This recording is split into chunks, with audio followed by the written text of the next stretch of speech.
Hello and welcome to a new tutorial here at justonemocard.com. Today I'm using a Digi image from Steiner Designs, and I've printed the dog on the scooter onto a piece of heavy watercolor note card paper. My apologies. I'm using the Canson watercolor paper pad. It was recommended to me by Laura Sturks in one of her haul videos, and it's a pretty big pad. You get a lot of paper in it. And I've printed this Digi stamp on the front, and then I found another Digi stamp on the web with balloons, and so I have these balloons which are in tow for the New Year's wishes. The technique I'm using is using a blender pen. I'm using the one from Stampin' Up! Here to create a watercolor look. I've recently shared another card using the same technique, and I just love it so much I wanted to share it again here with you. First is first, I am going to use the ink Antique Linen to put down a base coat of color for the dog.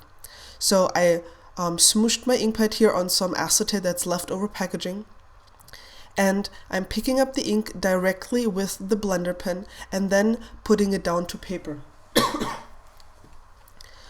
Basically, I'm putting it down where it would be darkest. And then by simply dragging the pen over paper and not picking up any more ink, I'm blending it out so it gets lighter as we get towards the light source or away from an object that would cause shading. I've sped up the process here a bit because, I don't want to bore you to death with my coloring, and I hope you'll get the same idea here. So I'm just going throughout the entire body of the dog, repeating the same process. And then I'm doing the same for the motorcycle. I'm scribbling some of this bundled sage onto my acetate here and picking it up with the blender pen and then putting down a base coat of color. Don't worry too much if you don't get the shading right. Right now the main goal really is to have a base coat of color down, and basically that's it. Just have a base coat of color down. This will be your lightest color in the image. And of the black, I'm only using a tiny bit on the tires and on the seat, because I will go back and add more color, but right now I just want to get a general idea of how the shading might look like. I apologize for the coughing, I'm still a little bit sick. The balloons on the inside of the card, and doing the exact same thing.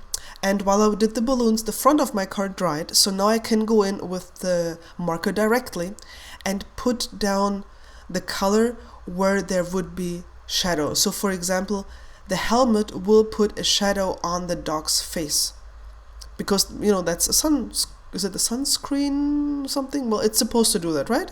And the chin will also put everything that's behind it in the shadow. So I'm putting down just a little bit of the color and then blending it out with my pen.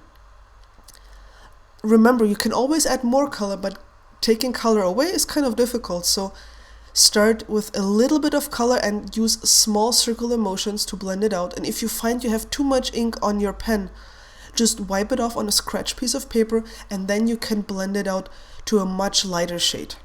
Don't be afraid to scribble your pen off. It won't hurt it, and you can always pick up more color if you needed to.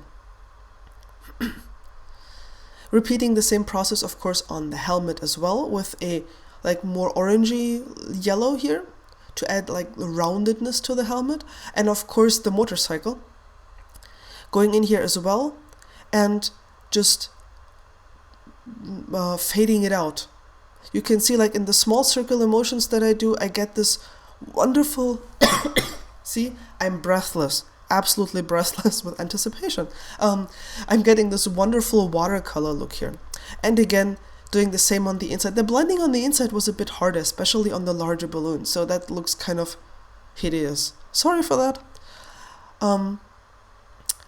Then I went back to the front of my card after that had dried, and I put some walnut stain distress ink onto the acetate sheet here. I'm not even sure if this is walnut stain, it might be something else. And I'm picking it up with the blender pen and putting it where it would be darkest. And I think I did it this way because I was afraid if I would put the pen directly to paper, I might get it too dark. So that's why I picked it up. But you can put it directly to paper as well if you feel comfortable doing that. So there's no right or wrong here. Of course, I did the same on the helmet, and on the helmet I actually used walnut stain. And as you can see, I'm only putting down this tiniest amount of color, because I don't need to blend this out like very far. I only need the edge to be very dark, so I can have this effect of, you know, roundedness. And of course, the motorcycle has to get some really dark shading as well. And the trick with the dark shading, as Sandy Alnock says, is you just have to be brave. You know, you just gotta try it, because, you know, just try it with something you don't want to share first, because if you add really dark shading, it will look amazing, because you get really a lot of dimension out of it. And I think you can see that here. You know, it already looks kind of dimensional, but once you add the really dark shading in just a few places, and you can see I'm not doing a lot here. This is really not a lot. But if you add just a tiny bit of this darkness, it's absolutely amazing. And don't forget, you can always wipe off the blender pen to shade it out lighter. Now, after I've colored the image, I'm just using a water brush and picking up some tumbled glass distressing off the acetate sheet and then blending it out, putting it down where it would be darkest, and then just dragging my brush to the side and thereby blending it out. And that gives me a wonderful glow around the character.